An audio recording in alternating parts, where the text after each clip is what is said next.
Buenas tardes, bienvenidos a todos y a todas a esta quinta edición de la FELIZ, Ferias de Editoriales y Libros Independientes Zoila, que hace varios años que se hace desde la Biblioteca Popular Justo José de Urquiza, con la intención, antes que nada, de ir al encuentro de los libros, especialmente los libros independientes, que tantos nos gustan, esas editoriales independientes de la provincia de Córdoba, con la intención también de ir al encuentro hacia el autor y escritor local, al libro local, y con la intención también siempre de la biblioteca de promover la lectura y la escritura.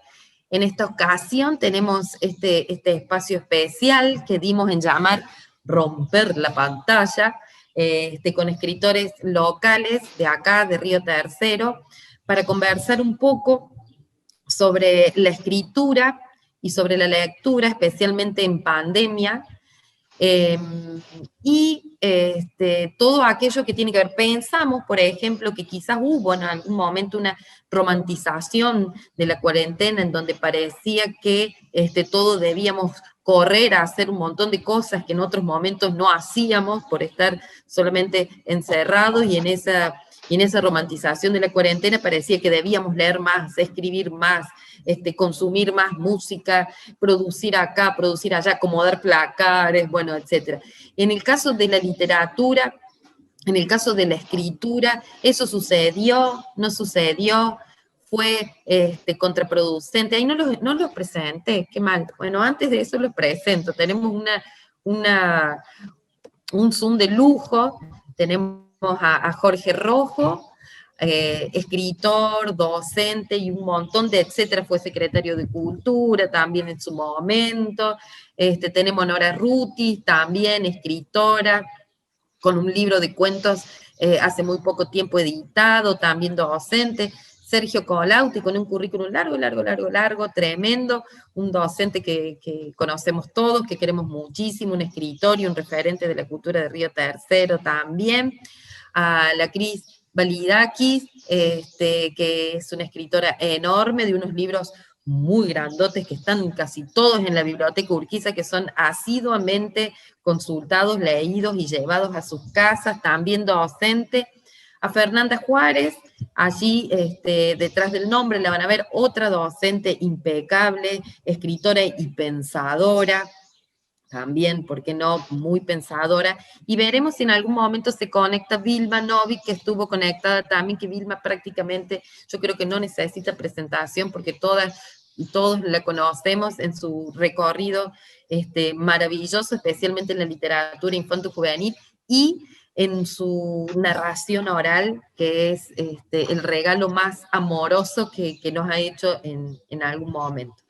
Y bueno, presentando este panel maravilloso, vuelvo a tirar esta consulta, esta pregunta o esta idea de, bueno, ¿cuál fue el recorrido de la lectura y de la escritura en tiempos de pandemia? Puede empezar el que quiera, puede ir la conversación también para donde ustedes quieran, así que allí tienen toda la libertad, no sé quién va a romper el hielo. ¿Puedo? Una cosa que quería decir con respecto a la escritura, voy a repetir algo que ya he dicho en otros encuentros en los que me han invitado y concurrí, que yo no me considero dentro del paquete de los escritores, sino me parece que lo que define ese concepto es cierta asiduidad, cierta continuidad, y lo mío es un capricho esporádico. Pero con respecto a esto, al efecto de la pandemia, yo lo que siento es que este tiempo ha generado un cúmulo de experiencias y de sensaciones que son como un fermento que a muy corto plazo va a explotar en la escritura, ¿no? Que no es lo común. En mi caso personal, lo que ocurre es eso, que yo escribo cuando algo me empieza a joder en la cabeza, ¿sí? Se empieza a gestar ahí y entonces un día se escribe, chao, listo. Y después pasan 5 años y no pasó nada. Yo tengo la sensación de que la pandemia es un caldo de cultivo, todo lo que se ha generado en torno a nivel familiar, a nivel profesional, a nivel de lecturas inclusive, que a muy corto plazo se va a concretar como escritura. Yo coincido, Jorge, un poco con vos. A mí me pasó de necesitar un parate, como un alto en todo, ¿no? La pandemia hizo un alto en todo, no solo en el trabajo, en la vida cotidiana y en lo que vivíamos cada uno, sino también, increíblemente, todos me decían, tenés más tiempo para escribir, vas a escribir, me imagino lo que vas a escribir. No, no tuve ganas de escribir tampoco, tuve que trabajar internamente un montón de cosas. Y yo creo que, como dice Jorge, es como un caldo, ¿no? Que empieza a gestar y a trabajar internamente un montón de cosas. No sé qué irá a salir más adelante, solamente pude corregir una novela que estaba escrita, que supuestamente la iba a lanzar, y tampoco tuve energías para hacer un lanzamiento virtual, porque trabajar también en educación virtual demanda un tiempo de conectividad, de estar sentado frente a las pantallas, frente a la computadora. Entonces, como que no podía, a su vez, también en los tiempos que me quedaban libres, también estar conectado, sentada en la computadora para trabajar con mis libros. Entonces, como que necesité equilibrar otras actividades físicas, y por eso creo que fue más un trabajo interno. No dudo que van a salir cosas más adelante en todo lo que escribimos, pero no fue este el momento, al menos no para mí. A lo mejor para otros sí. Yo soy muy respetuosa de lo que me pasa internamente. He aprendido a entender mis tiempos, a respetar mis tiempos, y si no es tiempo de escribir, no forzo nada. Es tiempo de pensar, es tiempo de estudiar, es tiempo de leer. Creo que eso fue lo que hice, ¿no?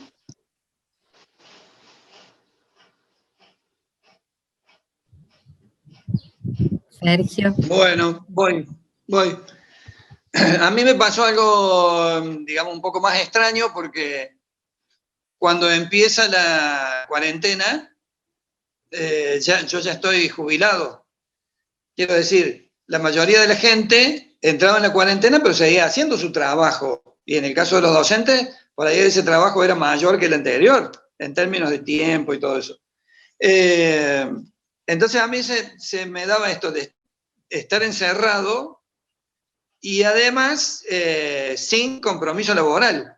Entonces seguro que eso derivó para el lado que iba a tener que derivar, que era leer más. Yo, por ejemplo, tenía 2 o 3 libros a la vez leyendo, ¿no? Cosa que eso no lo hacía yo, de estar leyendo libros de distinta naturaleza, pero 2 o 3 a la vez. Y como la necesidad de escribir, además de lo que siempre me sale, que es la inclinación a escribir ensayos sobre textos, escribir cuentos, como una escritura más intimista en la pandemia. Eso surgió también como una necesidad, ¿no? Pero no sobre la pandemia, sino sobre temas, no sé, temas típicos de la literatura, ¿no? Bien. La vida, la existencia, el tiempo, etcétera, etcétera, etcétera, ¿sí? Y bueno, escribí todo eso y tengo como un borrador de un libro de cuentos, porque salieron varios, así que, bueno, estoy ahí mirándolo, revisándolo, corrigiéndolo, y cuando me gusten de todo, bueno, saldrán. Muy bien, ¿No? muy bien, muy bien. Norita. Bueno, en mi caso particular también es como que al principio era todo como una euforia, una sobresaturación de todo, te mandaban videos, textos, cosas. Entonces uno dice, bueno, me voy a poner a leer, y después llegó un punto que no tenía ganas ni siquiera por ahí no sé, de prender el teléfono, porque al principio fue como todo ese vértigo de todo lo virtual, todo. Entonces, bueno, también fue acomodarse con la escuela. Yo tengo, en mi caso particular, tengo un niño pequeño, entonces acomodarse con la escuela no solamente propia, sino con la de mi hijo, con la computadora, los tiempos.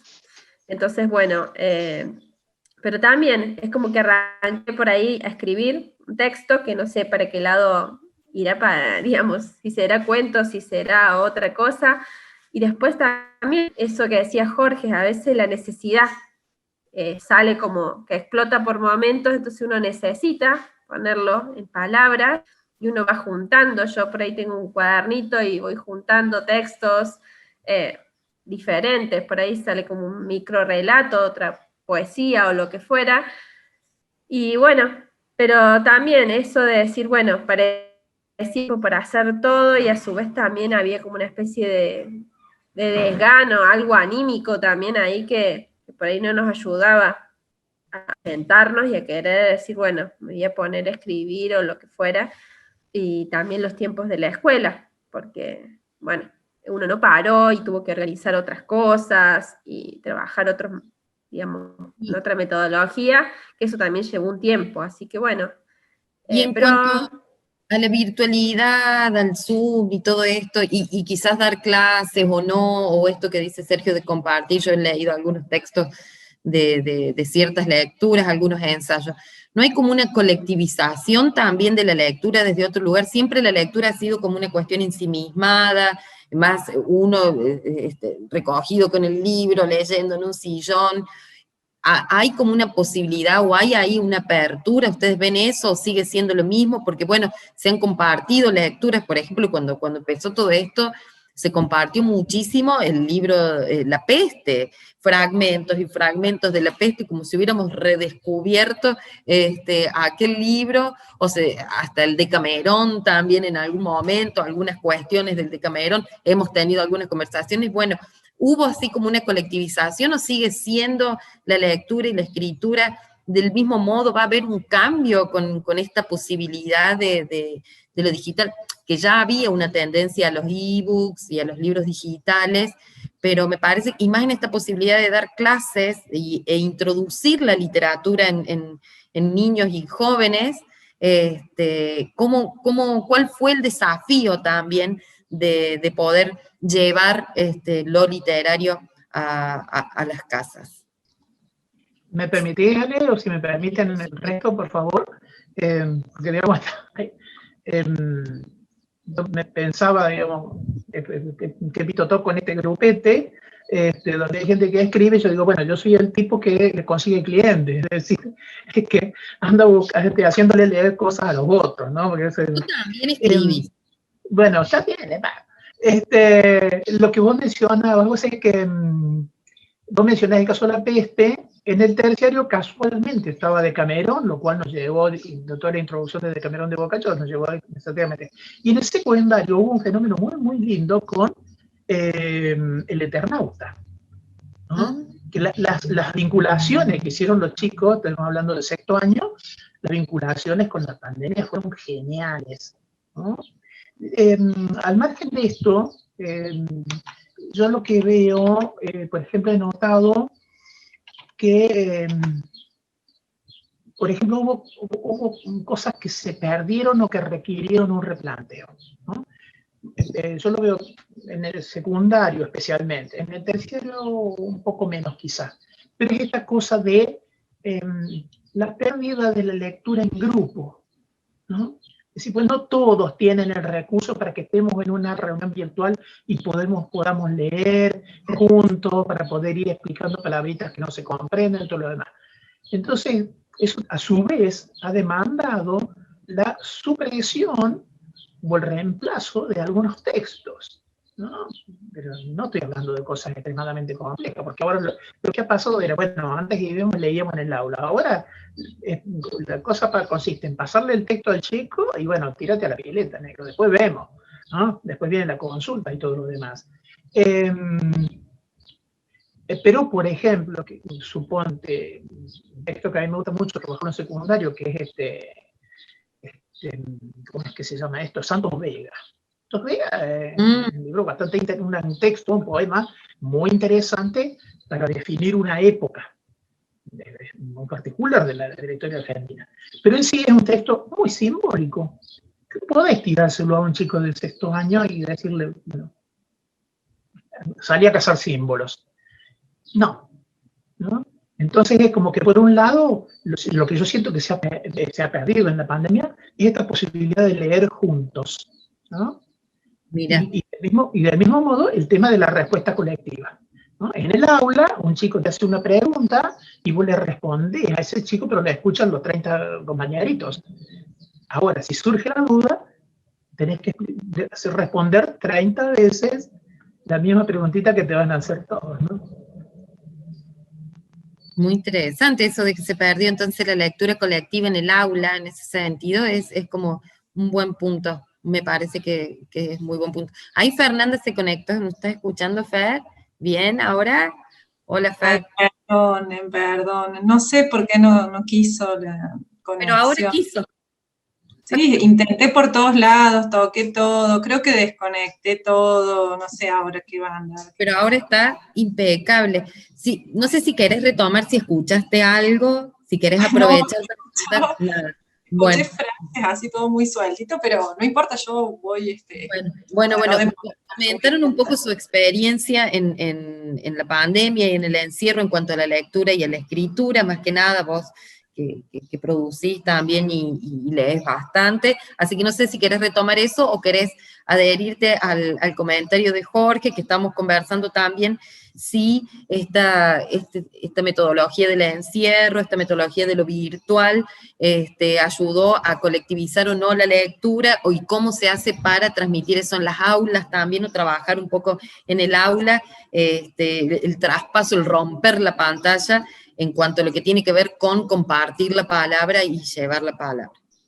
Sí, yo soy un mal ejemplo porque esto que vieron recién, de que no me puedo conectar, y yo es como que soy de un mundo totalmente analógico, así que mi experiencia de todo este tiempo con lo virtual no fue la mejor. De hecho, fue desastrosa, diría, digamos, en términos de docente, porque, bueno, yo no me encuentro acá, ni para mí no es lo mismo, ni me adapté rápidamente, ni nada de eso. Siempre pensé que era un poquito y ya volvemos, entonces todo era como ir remándola así muy provisorio, y después, bueno, ya nos encontramos con que estábamos en esta situación.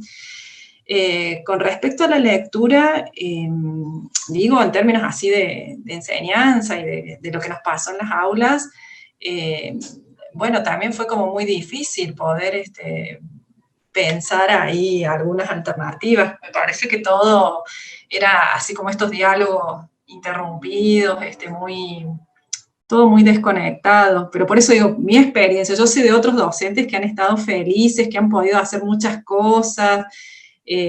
Yo muchas de las cosas que intenté no funcionaron. Lo que más me funcionó fue pensar en algunas instancias de devoluciones muy personalizadas de algunos trabajos, y que en algún momento sentí que ahí se encendía como una chispita, pero lo pude hacer en espacios en los que no éramos muchos, ¿no? Entonces el diálogo funcionó más así en términos de devoluciones escritas. Y alguna que otras lecturas funcionaron que las pudimos compartir así, digamos, en grupo, pero cosas cortas, bueno, diferente a como era en el aula tradicionalmente. Pero por eso digo que yo no soy un ejemplo, porque nada funcionó en mi vida. ¿Y tu experiencia con la lectura y la escritura en pandemia? Bueno, al principio leí mucho, pero mucho, mucho. Tenía una hamaca paraguaya acá, chicos, que lo único que esperaba todo el día era para estar ahí tirada, y pasé horas tirada en esa hamaca paraguaya feliz. Pero bueno, después es como que todo se tornó una obligación de conectarse al Zoom y conectarse a esto. Yo fui de las personas que más se resistió a dar clases por Zoom en un montón de espacios. Llegó un momento que casi me buscan con la Interpol porque yo no daba clases de Zoom y porque los chicos querían clases de Zoom. Curiosamente, en el profesorado de acá, de la Alexis, fue donde más pude aguantar sin dar muchas clases, y funcionó re bien eso, porque era por mail, a la vieja usanza, ni siquiera por Classroom ni por aula virtual. Pero bueno, después es como que, bueno, todo esto está instituido, que hay que dar clases por Zoom y hay que hacerlo, entonces, bueno, eso lleva mucho tiempo, prepararse, hacer actividades, como que está todo muy concentrado, casi, digamos, esas posibilidades de dialogar, como se da en el aula. Acá es todo el mundo mirando a una sola persona. Bueno, como digo, también mi inutilidad, y me hago cargo de eso, de que bueno, no funcionó para mí así, en esos términos. Pero sí, al principio leí mucho, no escribí tanto, pero sí leí un montón. Los primeros tiempos que estábamos como todos emocionados porque, bueno, yo soy de adentro, me gusta estar en mi casa, me gusta no tener que salir, no tener horarios. Esa parte fue lo que, digo, hay gente que se siente extraña, yo me siento feliz. Por mí sería siempre así. Pero bueno, hasta que llegó un momento en el que todo se volvió a arreglar, bueno, la escolaridad de los niños. De hecho, yo pienso que ahora no me podía conectar porque mis hijos están conectados en clase ahora, en este momento. Entonces, bueno. Pero bueno, no sé. Un desastre. Está perfecto. Cristi, Nora.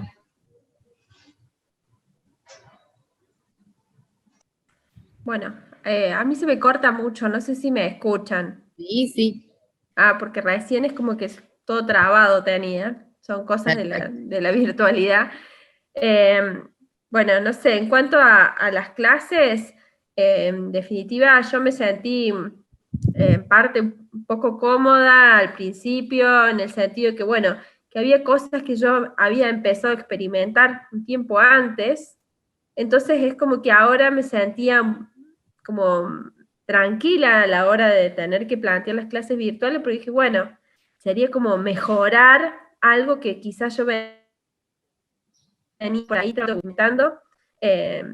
Así que bueno, también desde el otro espacio del secundario también se organizó muy bien, así que en ese sentido yo pude trabajar y tenía como todo acomodado, y por ahí el terciario me mandó un trabajo individual. Me parece que por ahí en eso no estuvimos tan unidos en ese sentido de pensarnos de la misma manera todos para acompañarnos también en el proceso, pero bueno, en ese sentido ¿Lograron un estaba... concurso? Me estabas contando recién. Sí, entonces Eso en el fue secundario, sí, en el secundario lanzamos un concurso literario, y bueno, fue lindo porque los chicos lo pedían, otro año se hizo y les gustó, entonces 16 participantes en este concurso, más allá de que uno, bueno, puede pensar que los números podrían ser otros, pero a la distancia, y incentivar a los chicos a escribir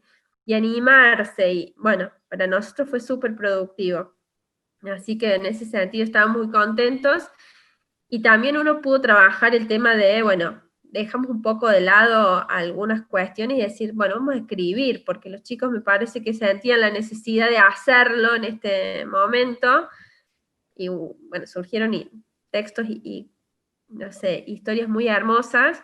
Por lo menos yo hablo desde mi experiencia, los chicos se sintieron muy cómodos. Habrá A que la hora compartir esos textos. Sí, quizás a la hora de proponer lecturas es diferente, porque ahí yo me sentí que hay una cosa que me faltó este Bueno, año. habrá que compartir esos textos. Habrá que compartir. En cuanto a la escritura local, ustedes como escritores locales, cada uno tiene un libro editado, tiene textos. Jorge ha tenido también su experiencia en revista en su momento, ahora me estoy acordando también. En cuanto a escritores locales, ¿ustedes recorren otras lecturas de escritores locales? ¿Qué recomendarían de escritores locales? Vamos a hacer dos preguntas. ¿Qué recomendarían de escritores locales y qué literatura recomienda cada uno en esta pandemia? Locales y después podemos ir internacionales, nacionales.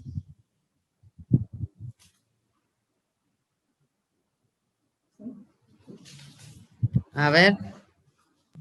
Bueno, si me permiten,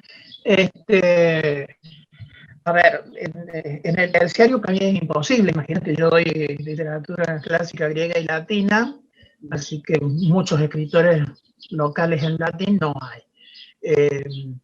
Y bueno, hay literatura en lenguas extranjeras, y entonces a menos que, no sé, ahorita escriba algo en ruso, tampoco va a ser citada en mi clase. En el secundario es distinto.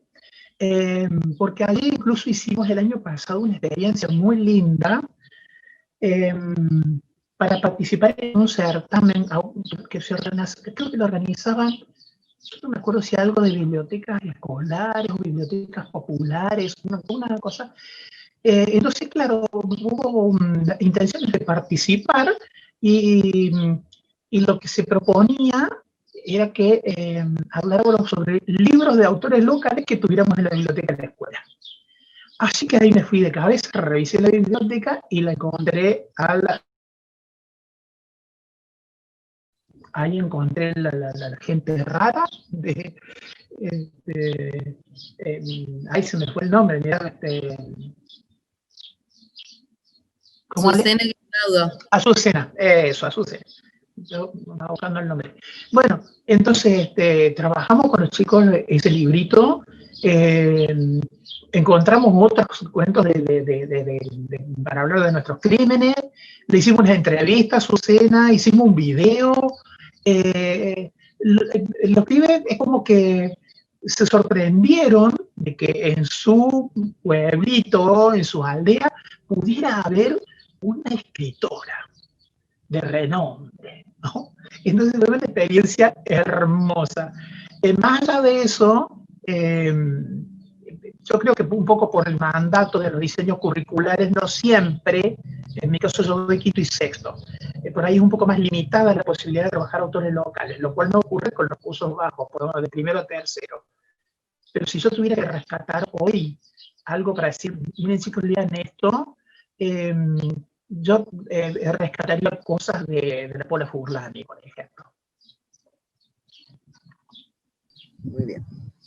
Azucena acaba de sacar un libro, también vamos a decir, un libro que empezó a escribir a los 20 años, cuando estaba en la universidad, estaba estudiando medicina, y un libro que recién vio la luz ahora, así que ya está dando vuelta por allí si lo quieren conseguir. Bueno, no sé quién quiere continuar, me encantó la experiencia, Jorge, me encanta. Bueno, yo en mi caso, ya hace 6 años o 7, que venimos llevando en la escuela Remedios, en primaria, un proyecto que coordino que se llama Tras las huellas del autor, y a través de ese proyecto hemos ido invitando a todos los autores locales para acercar, digamos, en principio, los autores locales a la lectura de los niños, que por ahí no saben todos los escritores que hay en su zona, en su región. Y bueno, también se fueron sumando algunos autores de otras ciudades, de la ciudad de Córdoba, por ejemplo, que nos han visitado.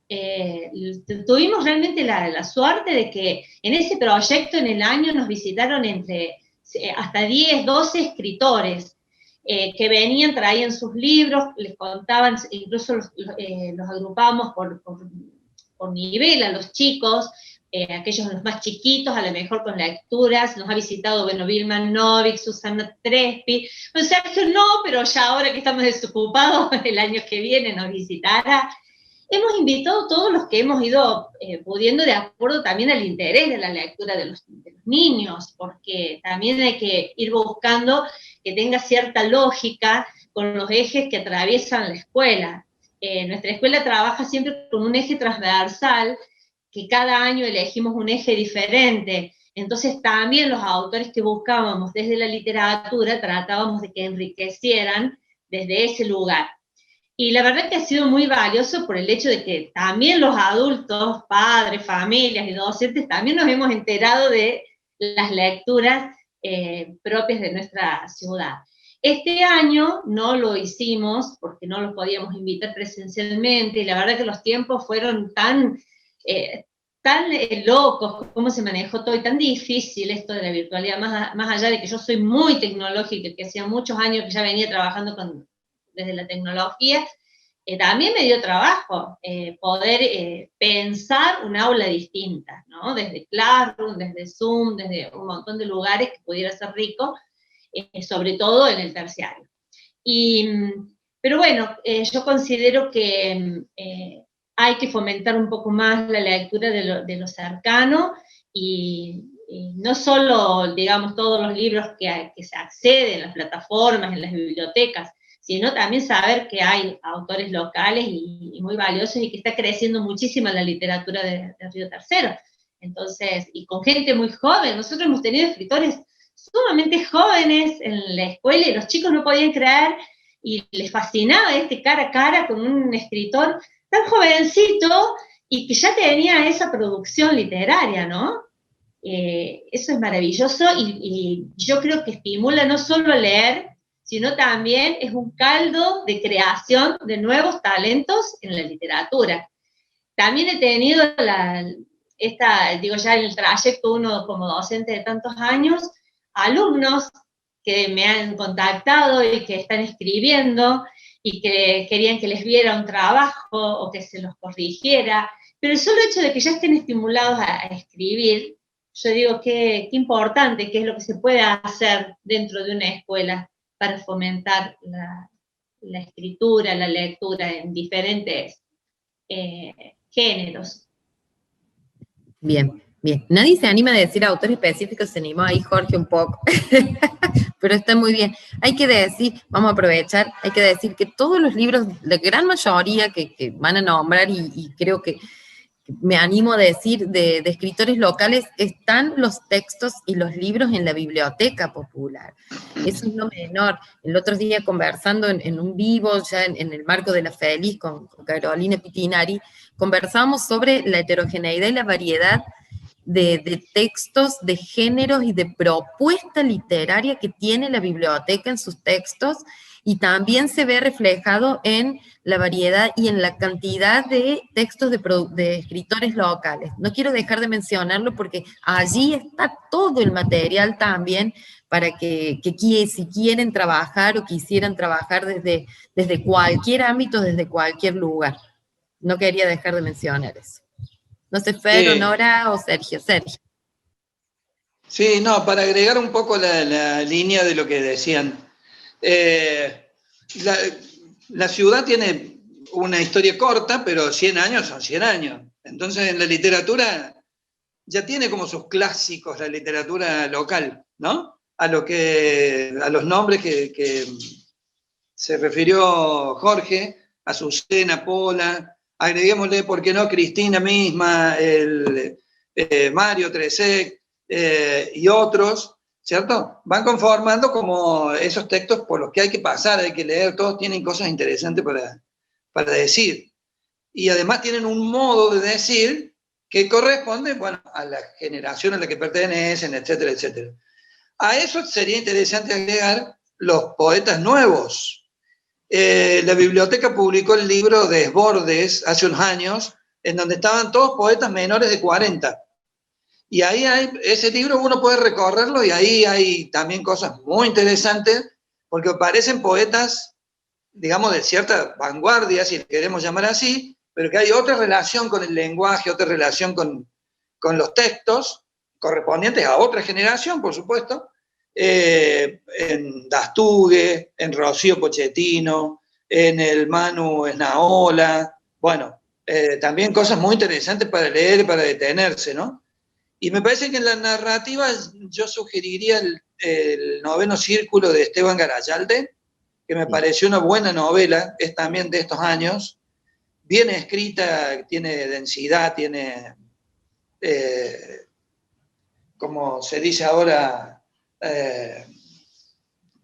tiene volumen la novela, ¿no? Hasta nombra, si mal no recuerdo, también una situación de las explosiones. Si mal no recuerdo, lo leía justamente, recorre un montón de instancias y muy local. Te encontrás casi con las veredas y la mejor metáfora de las explosiones está ahí, para mí. ¿No? Porque él cifra en el árbol que está frente al Bar Avenida, ¿sí? En el palo borracho ese. Él ve en ese árbol, va trabajando la forma de un hongo. Y dice que un tipo sueña que en un arsenal de una ciudad del interior hay pájaros negros que con sus garras toman el árbol y lo levantan, transformándolo en el hongo que todos vimos. O sea, esa metáfora es tan dolorosa como muy, muy lograda, muy bien lograda, ¿no? Bien, recuerdo otros me parece que esos textos son interesantes para recorrerlo, sí.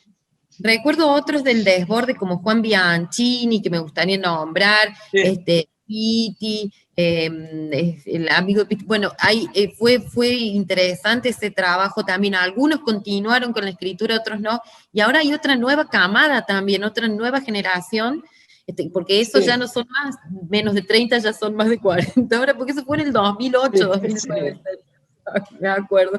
¿Me permitís un agregadito, Ale, o los compañeros? Quiero hacer notar un detallito. Bueno, antes que se me vaya, quiero destacar a Elisa Linares, que está entre las jóvenes escritoras, que es muy potente, muy potente. Pero al margen de eso, yo tengo experiencia de poder trabajar libremente en la virtualidad en el terciario, porque hace 13 años que tengo todos los libros digitalizados. Hay gente que se broma con respecto a eso. Che, no encuentro tal libro, pregúntale a Rojo. Bueno, y en este sentido me parece que sería sumamente interesante ir pensando en la digitalización de autores locales, porque yo he tenido la necesidad en la virtualidad de aproximar textos y no estaban. Entonces, no sé, supongamos, para ese trabajo que hicimos sobre Azucena, yo lo escaneé al libro de ella. Con su Bueno, consentimiento, mira, por Carlos, supuesto, pero me parece que estaría muy bueno el tema de digitalización. Sí, Cris. mira, Jorge, yo en eso digo siempre me sentí como, como la rara, porque mis publicaciones siempre fueron trabajadas en plataformas. Es más, lo que he trabajado en plataformas virtuales que lo que he trabajado en papel.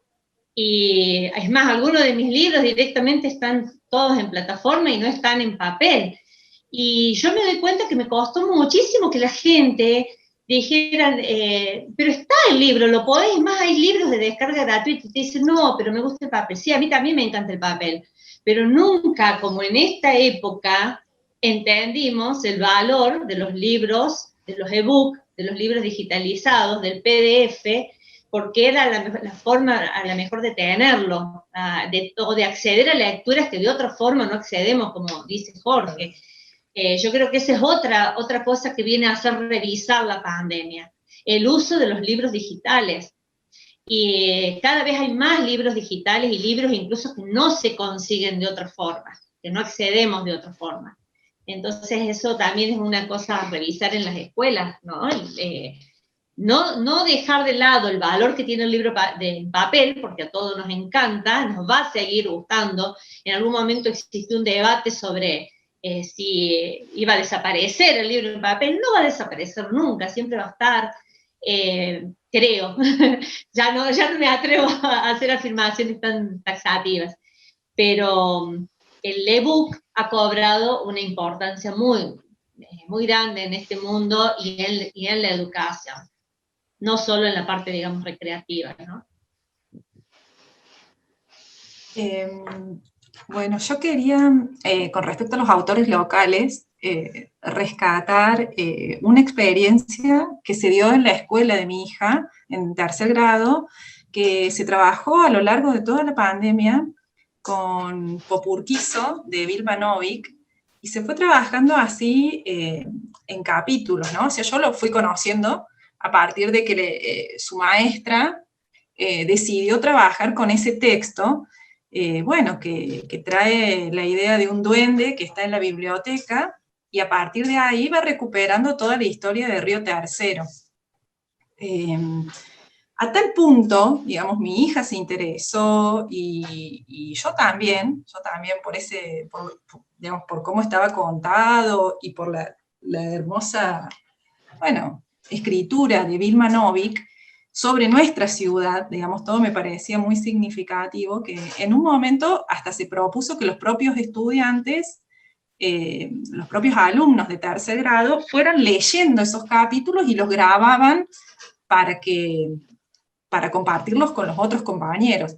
Yo casi puedo decir que mi hija aprendió a leer con Vilma Novik, porque, digamos, ese momento en el que íbamos leyendo Popurquizo y que lo íbamos compartiendo, hasta nos tocó compartir un capítulo, digamos, leer en el sentido de leer algo más extenso que solo oraciones sueltas, y el hecho de tener que grabarlo, bueno, a mí me puso felizmente en contacto con una autora local y de la mejor manera, que es a través de, bueno, digamos, del interés de un niño, digamos, que obviamente sobrepasó ese interés, porque estábamos ahí muy en el rol que hemos tenido que asumir muchos padres, que es también de compartir la enseñanza en la virtualidad, nuestros hijos, digamos que eso también ha sido toda una tarea que nos ha llevado de acompañamiento y de trabajo. Y lo otro que quería mencionar sobre un autor local tiene que ver con Sergio Colautti, que está acá, y es una experiencia que se dio ayer justamente en el Centro Cultural Casino, a instancias de las explosiones, segundas explosiones, podríamos decir, que tuvo nuestra ciudad en un acto conmemorativo, y bueno, y también a instancias de todo el trabajo que se viene haciendo de los textos que se han recuperado en el Paseo del Riel, como un diario, un registro, digamos, de la memoria de escritores locales que han pensado ese trágico suceso de nuestra ciudad. Y digo, nombro a Sergio porque ayer otra poeta que también mencionaron, que es Meli Linares, leyó un texto precioso en un lugar que, bueno, que tiene como todo un sentido especial, y eso sonó de una manera muy especial. Quiero decir que ahí ayer pasó algo, en el mejor sentido cuando decimos que pasa algo. Ayer pasó algo cuando Medi leyó eso, estuvieron los chicos de la Murga, La Retumbada, y bueno, y esa voz estuvo ahí presente, muy emotivo, el texto que envió Sergio, y que, bueno, y que nos gustó ahí escucharlo. Bien. Bueno, ahorita muchas gracias. ya sabemos lo que generan esos textos tremendos. Bueno, Meli tiene una fuerza tremenda en su escritura, tremenda, una potencia espectacular, y desde el lugar que escribe también me parece muy interesante. Y Vilma, lo que genera en los niños, genera una cuestión de masas prácticamente, porque le piden autógrafos cuando ella va a la escuela, es muy interesante. Pero bueno, conversando sobre su recorrido con el Popo Urquizo, con Vilma, ella comentaba también, dice que el recorrido lo hizo solo el libro, porque le preguntamos cómo lo había instalado en las escuelas, cómo lo había trabajado. Dice, el Popo Urquizo existe hace ya más de 21 años. El duende es tan mágico, dice Vilma, que hizo solo su magia, y se instaló en la ciudad de la manera que se instaló. Me parece muy, ya que Vilma no se pudo conectar, muy significativo mencionarlo, porque es tal cual, no hubo un esfuerzo sobrenatural o alguna cosa de querer imponer tampoco, decir, este es el texto que tiene que ir por acá y por allá, sino simplemente se adaptó, hizo su trabajo, que tiene que ver con la escritura y con la literatura. Bueno, como para ir cerrando, no sé si tienen cada uno un textito para leer, para hacerle honor a nuestros escritores. Te agrego dos poetas secretos, como para darle un poco de misterio a la charla, de zozobra. Hay un poeta secreto de la ciudad que se llama Jorge Hernán Genefes, que pasó por acá, no era de acá, intentó algunas publicaciones y que reaparece en una de las antologías, en la primera antología poética que hizo el fondo de la biblioteca. Sí. Ahí aparece. Bueno, pero a partir de eso hay otras cosas de él que se pueden leer, y que es poesía sobre el Río Tercero, ¿cierto? Y el otro poeta secreto es un muy buen poeta, un poeta fascinante que no hay forma de que publique, es una especie de macedonio, que es Luis Oliva. Si se pudiera conseguir de él cosas, o pudiese... Hay cosas por ahí muy escondidas de él. Pero es interesante. Así como en una revistita, no sé si te llegó, como muy casero, son unos, el ángel, algo del ángel, que bueno, yo te lo voy a hacer llegar. Fue también una lucha tremenda, y fue un regalo para los 100 años de la biblioteca. Fueron unos textitos que envió. Buenísimo. Te los voy a pasar. Así que... Ahí está. Sí. Bueno, ¿tienen ahí preparados a mano? ¿Quién va a empezar? ¿Quién hace la punta? Sergio. Primero las damas. ¿Empiezo? Sí, ya está el micrófono activado y todo. Bueno, es sobre... El libro está publicado por Otra Vuelta, que es una editorial de Córdoba, pero de Río Tercerenses, Garayalde y López, ¿sí? En ese libro, que es un libro sobre ensayos, son todos ensayos, ¿no? Que publicamos en el 2018. Pero hay un texto que juega entre el ensayo y la narrativa, que es sobre el famoso Chacho Peñalosa. La tarde en que lo matan al Chacho Peñalosa, ¿sí? Donde se cruzan un poco la civilización y la barbarie ahí, ¿no? En el final, voy a leer solamente el fragmentito final. En la inconcebible violencia que conforman y significan los sucesos de esa tarde riojana, se cifra la distinción que merece ser apuntada. Las contradicciones que deparó la lucha de sables y de lenguajes entre los civilizados y los bárbaros explotan en el calor de ese día, en Olta, para dar lugar a otras significaciones. El odio de la violencia política se coloca más allá de las disputas, incluso de las violentas luchas internas entre unitarios y federales. Desde esa tarde aparece la cuestión Peñalosa. Se violenta la dignidad del otro, se desprecia al enemigo al límite del exterminio visible, saludado incluso por el discurso justificatorio. El lenguaje, como tantas veces, intenta sostener los sucesos, diciendo los pliegues de la disputa real y simbólica.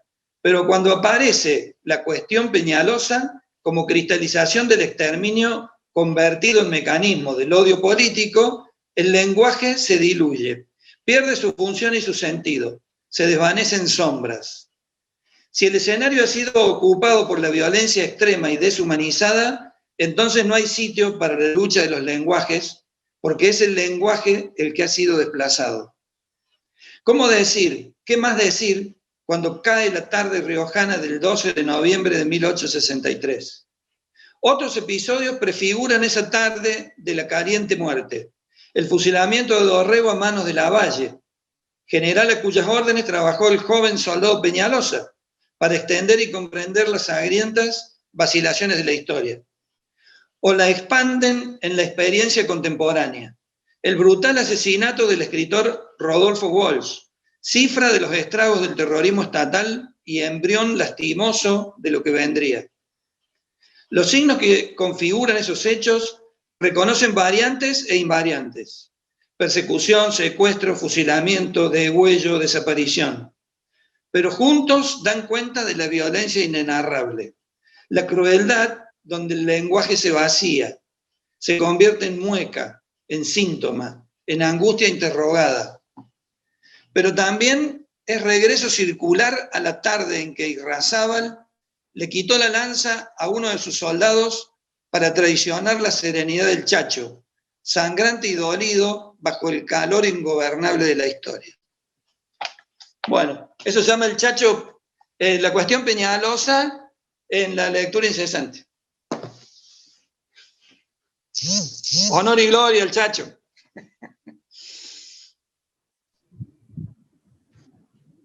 A ver, ¿quién sigue? Vamos, vamos. El tiempo es tirano en televisión, diría, ¿no? Jorge, yo sé que te activa el audio. No, sí, alguna de las chicas, pero se está guardando para postre. Bueno, voy yo entonces. Antes de leer mi fragmentito, quiero rescatar un detallito con respecto a esta cuestión de la pandemia que me quedó en el tinterito, y es que debido a esto, debido a la pandemia, este año en el profesorado no hubo ni las jornadas de lengua y literatura que hacíamos a fin de año, ni el ciclo de charlas. Y me parece que también nos merecemos una culpa, y es que no supimos acomodarnos a ese tiempo, porque quizás el ciclo de charlas podría haberse salvado recurriendo a sistemas como este que estamos utilizando en este momento. Bueno, mi fragmentito tiene que ver con un texto que escribí hace unos años y que hace referencia a la docencia, una especie de revisión, ¿no es cierto? Se llama Caprichos del Viento. contra los que comparan con contra los que la comparan con un río o un camino. Yo imagino la vida como un viento, porque así la he vivido. Un viento ese suave y acariciador, y otras violento y vengativo. Un viento que con idéntico capricho amontona hojas o las dispersa para siempre. Los seres amados han sido, siguen siendo y seguramente siempre serán las hojas que el viento de mi vida, como la de todos, trae y luego se lleva. Contra los que comparan la tarea del docente con la de un alfarero, yo he cometido la descortesía de ejercerla como un padre o como Dios, tratando de comprender y justificar lo que para otros es tan fácil castigar. Porque uno conoce de antemano no solo las reglas, sino también el resultado del juego. Llega a creerse inmune a la periódica migración de hijos que ya no regresarán, que aunque vuelvan, no son los mismos que se fueron. Sería como si nos los hubieran cambiado por otros, si no fuera porque detrás de cada máscara adulta se nos trasluce, facultad que solo compartimos con las abuelas, la de un niño o un adolescente. Pero la verdad, no estamos exentos del desarraigo y del abandono, de la nostalgia y del dolor. Por fortuna, el viento de la vida es chapucero y algunas hojas indisciplinadas se aferran a lo que pueden y se quedan. Por fortuna, a esta altura del viento, los únicos amigos que me quedan son exalumnos. Y eso solo justifica el pecado de no haber querido ser alfarero sino Dios. Si por esos caprichos de la sangre, mañana o pasado, me voy para siempre con el viento, recuerden que les dije esto.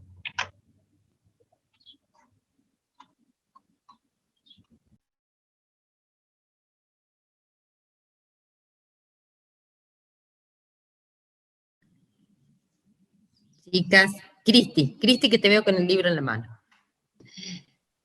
Bueno, ya lo tengo listo. Yo les voy a leer un fragmentito de Muñeca de Ébano, que es la continuación, digamos, la segunda parte de Mulatos, de la saga Mulatos. Son 2 libros que recorren la historia, digamos, de nuestro país desde las invasiones inglesas, en el caso de Mulatos, más desde la mirada de un negro, un esclavo enamorado de su ama, en plenas invasiones inglesas, y en el segundo, Muñeca de Ébano, está la mirada más femenina de esta historia, de una Córdoba contrarrevolucionaria y rebelde, como han tenido que ser las mujeres de nuestra historia y lo siguen siendo para poder hacerse un lugar. Y bueno, les voy a leer un pequeño fragmentito de Muñeca de Ébano. Lo que las mujeres no podían sospechar, como tampoco podía hacerlo el resto de la población, es que los dados del destino del país ya estaban arrojados, y la suerte de muchos, incluida la de ellos mismos, determinada. Las traiciones se organizaban en lo más oscuro de la historia y la cambiarían para siempre. El 19 de mayo de 1810, el virrey Cisneros de Buenos Aires recibió una carta del ex virrey Santiago de Liniers, quien radicado en Córdoba desde la segunda invasión inglesa, se había mantenido aparentemente alejado de las tramoyas libertarias. En esa carta el francés Liniers le informaba del creciente plan independentista que se estaba gestando y cuyo inicio se daría en Buenos Aires. Liniers estaba traicionando la confianza depositada en él por algunos conjurados que desconocían que el ex virrey estaba en contra de la misma revolución y preparándose para enfrentarla en Córdoba. La noche del 25 de mayo de 1810, horas después de la conformación de la Junta de Gobierno Revolucionaria, el ex virrey Cisneros, recién destituido, envió a Córdoba a un joven de 17 años, José Melchor Levin, portando cartas para Liniers. Cuando el muchacho llegó a Córdoba el 30 de junio, decidió alojarse en la casa del Jean Funes, su antiguo profesor en el colegio del Montserrat. Con esas misivas, Cisneros recurría a Liniers para aliarse contra la nueva Junta de Gobierno. Empezó a circular en esa época también una gaceta manuscrita llamada El Duende Americano, alertando contra aquellos que se pronunciasen en contra de la revolución. Y sin que nadie lo supiera, en el mismo interior de esta Córdoba que se pronunciaba contrarrevolucionaria, se gestaban traiciones que cambiarían destinos. Pero Felicia, sin saber lo que se cocinaba en el espíritu de los hombres, sin saber lo que se cocinaba incluso en el espíritu de su esposo Simón, con su intuición femenina lo temía. Y quizás los sueños de Ángela, su pequeña, que despertaba aterrada todas las noches con pesadillas, también lo anticipaban. Lo había tenido con la presencia extraña de doña Inés, con esa gaceta, el duende americano que habían arrojado a su puerta. Un duende que se estaba colando en sus vidas. Un duende que se estaba metiendo lentamente en los ánimos de todos los cordobeses, incluido en las pesadillas. Un duende con nombre independentista, tan anónimo como peligroso. Y sus temores se confirmaban cada día en el rostro huraño y preocupado de Simón. ¿Qué estaba tramando Simón? ¿A dónde iba todas las noches? ¿Con quién se reunía? Quizás su antiguo jefe, Liniers, lo estaba llamando. Quizás lo estaba invitando a sumarse a esta contrarrevolución que se gestaba, oculta, oscura, en el ánimo de los cordobeses. Felicia no se equivocaba.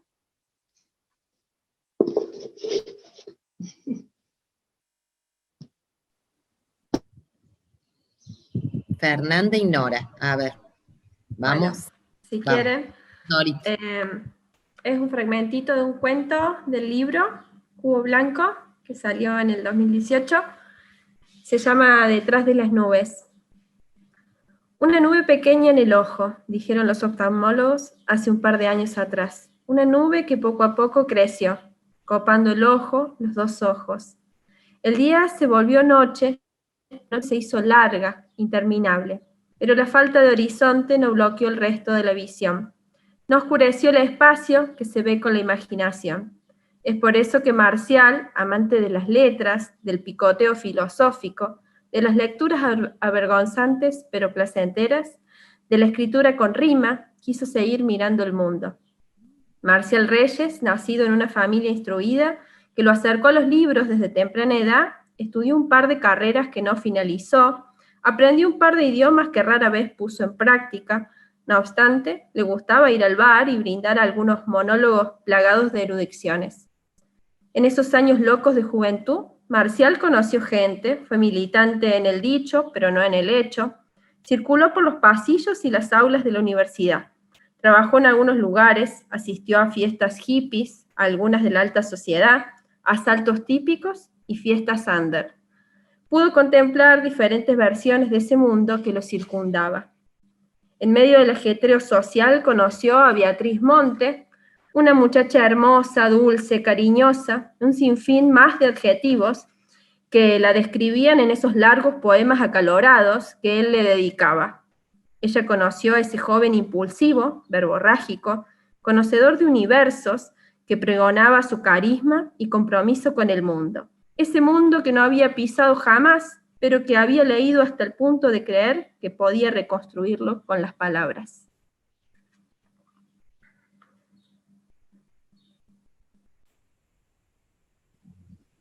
Bueno, el postre, broche de oro, vamos a ver. Bueno, yo voy a leer un texto que escribí justamente para la muestra que les comentaba recién, que está en el Centro Cultural Casino, es por donde anduve este último mes, digamos, un poco involucrada. El texto tiene que ver con esa muestra, instalación del artista plástico Rubén Ramonda. 311, Radiografía del desastre. El vaivén del ingreso en un titubeo lumínico marca el inicio de una experiencia sensorial capaz de transportar al espectador al momento exacto en el que el cine casino cerró sus puertas. Como en un sueño, la luz natural que ingresa entre las maderas del techo, el telón rojo a medio caer y el escenario en ruinas crean una atmósfera apropiada para la aparición de un gigante de ceniza y humo. Es la instalación de más de 9 metros, elaborada con materiales textiles, que Rubén Ramonde ideó como obra principal para evocar las explosiones de la fábrica militar de Río Tercero, ocurridas el 3 de noviembre de 1995. El hongo, suspendido en el aire, como máximo símbolo de la tragedia, compone una escena inquietante en un tiempo detenido. En proyección, hacia arriba, las tramas de esa nube colosal se enlazan con el imaginario de la guerra y la destrucción. En el suelo, un diagrama de lo infinito, lo inconmensurable, un daño imposible de dimensionar, se grafica con proyectiles tendidos simétricamente en el espacio vacío. En el centro de la sala, una carrera desenfrenada de perros desata el movimiento en una huida interminable. La estampida, una manifestación del instinto de supervivencia, sugiere el desplazamiento masivo de la población ante el peligro. Sobre los muros laterales, el artista plantea una obra en progreso basada en la iconografía de la catástrofe. Postes caídos, techos derrumbados, automóviles destrozados, personas consternadas. Las escenas del sufrimiento y la desesperación, como imágenes guardadas en la cinta de un viejo cinematógrafo, se presentan en cámara lenta. Así, los distintos tiempos en los que conviven las piezas de la obra organizan una narración visual de los acontecimientos. Las figuras pintadas se resuelven en líneas y formas limpias para finalmente completarse en una extraordinaria simbiosis con manchas e imperfecciones que brotan de la pared. Mediante una eficaz operación visual, las imágenes creadas por el artista y las huellas de lo real, aquello que efectivamente ocurrió a causa de las explosiones, se confunden en un paisaje cargado de dramatismo. Detrás del telón rojo, que desciende irregular sobre el fondo de la sala, se esconde algo ominoso, un secreto inaccesible. En esas oscuridades yace la sombra del acto infame que originó la tragedia. Los contrastes lumínicos que proyecta el techo semidescubierto aluden a la fragilidad de la vida. Por momentos estamos a la intemperie, librados a la fuerza destructiva de las tempestades. Por momentos envueltos en la tibieza y los brillos de una apacible mañana.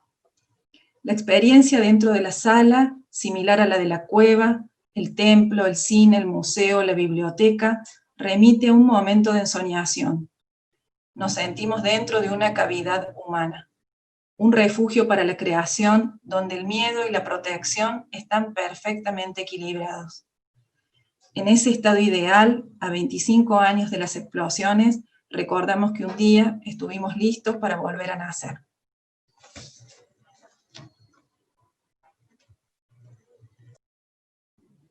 Precioso. Bueno, de esta manera vamos a saludar a la gente que estuvo del otro lado de la pantalla. Vamos a dar por finalizado este encuentro con la palabra de la mejor manera, escuchando a nuestros escritores y bueno, lo que tienen para decirnos. Así que bueno, nos vemos en breve, imagino, el abrazo vendrá pronto y también los asados. Así que saludamos a todos, nos aplaudimos entre todos, abrimos los micrófonos, se escuche ya que no tenemos el público.